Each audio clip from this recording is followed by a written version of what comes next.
A arte pré-colombiana foi aquela arte desenvolvida por aqueles povos nativos da América antes do descobrimento da América por Cristóvão Colombo. Eles tinham arte muito vinculada à religião, e esses povos eram os maias, os astecas e os incas. Os maias viviam na região de Guatemala e El Salvador atualmente, e eles desenvolveram grandes feitos na arquitetura, como edifícios muito altos, e a pirâmide de Bonampak, que é um dos sítios arqueológicos mais importantes da cultura maia. Os astecas viviam na região do México e tinham uma arte extremamente vinculada à religião, onde tu podia encontrar ela na arquitetura dos templos, das pirâmides, nos murais e nos afrescos coloridos que representavam os deuses. Por exemplo, esses símbolos que eu desenhei aqui em mim são da cultura asteca e eram muito utilizados pelo povo. E os incas viviam na região da Cordilheira dos Andes e eles construíam grandes pirâmides, e a arte deles era praticamente baseada no desenvolvimento de objetos como imagens de deuses, formas geométricas e animais estilizados, sendo que o que eles mais utilizavam era um condor e o jaguar, que eles consideravam animais sagrados. A arte africana ela se transforma constantemente, tem uma grande variação no espaço e no tempo, antes e depois do processo de colonização. As formas artísticas mais conhecidas são as egípcias e também as primeiras tradições escultóricas, elas foram encontradas onde hoje se localiza a Nigéria, onde se desenvolveu a cultura Nok, que foi uma das mais importantes no período pré-colonial. As esculturas humanas elas são estilizadas e as esculturas de animais elas são naturalizadas. O kente ele é um tecido tradicional dos povos Ashanti, que eram um dos maiores impérios do continente. Ele era feito com tiras de seda entrelaçadas e tinham estruturas geométricas. As máscaras elas são uma das manifestações mais conhecidas e incompreendidas da arte africana. Ela é feita de madeira e sempre pertence a um traje de dança, junto com a pintura corporal, que é um elemento artístico também muito presente. Depois do colonialismo, muitas peças africanas elas foram levadas para a Europa para posteriormente serem consideradas obras de arte. Assim, os itens eles perdiam a conexão com a cultura e não eram tão bem valorizados. Os ideais estéticos europeus eles avaliavam as manifestações culturais com preconceito, fazendo com que se tornassem inferiores por décadas. E somente no século XX passaram a serem vistos com outro olhar. Bom, a arte islâmica atingiu sua excelência em três grandes impérios, no Otomano, no Safávida e no Mogol.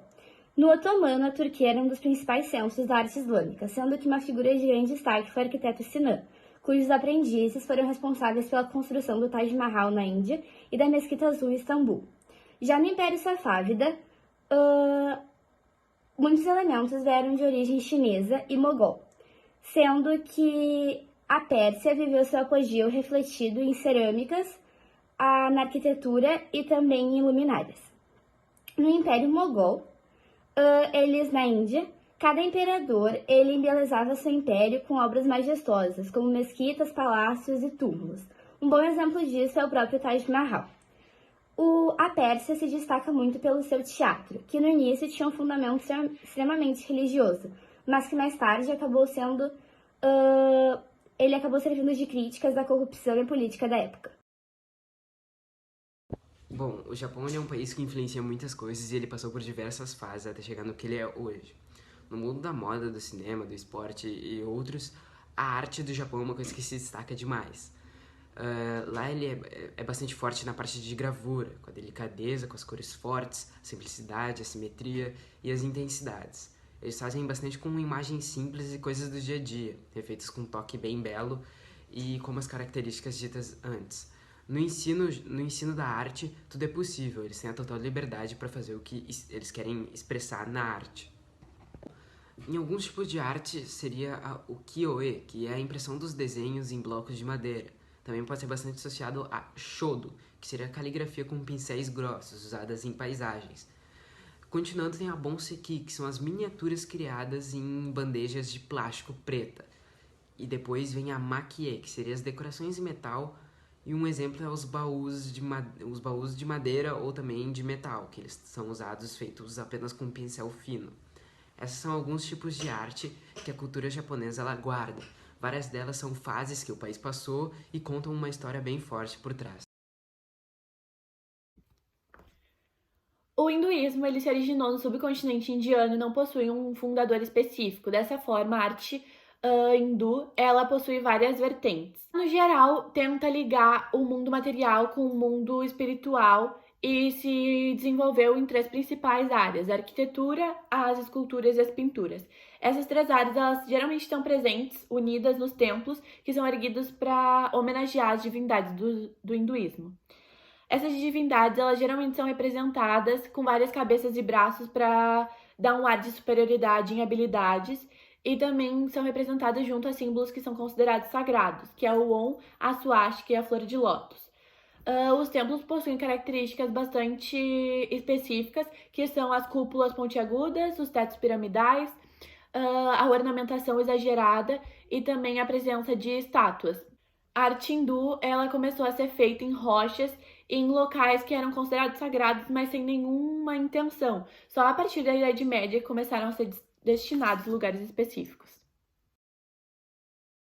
A arte chinesa, ela influenciou não só o Oriente, como também influenciou a Europa.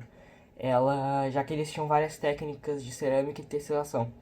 Outra coisa muito importante da arte chinesa foi a caligrafia, que foi outra manifestação artística que se desenvolveu a pintura em tela, a seda e a aquarela. Também na China, a arte era concebida como uma forma de recordar os grandes exemplos do passado, exaltando as virtudes, de uma questão mais religiosa, assim. O mais importante marco da arte chinesa ocorreu por causa da influência religiosa, e especialmente por causa do budismo.